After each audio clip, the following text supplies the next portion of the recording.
23 तारखेला धनगर समाजाचं राज्यभरामध्ये रास्ता रोको आंदोलन होणार आहे। आंदोलनाच्या माध्यमातून धनगर समाजाला एसटीतून आरक्षण देण्याची मागणी केली जाईल। धनगर समाज आदिवासींच्या आरक्षणाला धक्का लावत नाही। गोपीचंद पडळकर यांनी ही प्रतिक्रिया दिली आहे।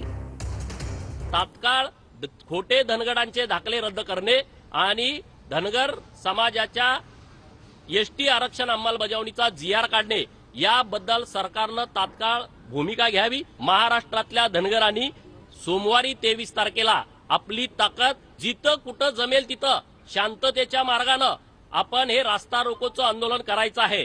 माननीय गोपीचंद पडळकर साहेब विधिमंडळामधले आमचे सदस्य आहेत।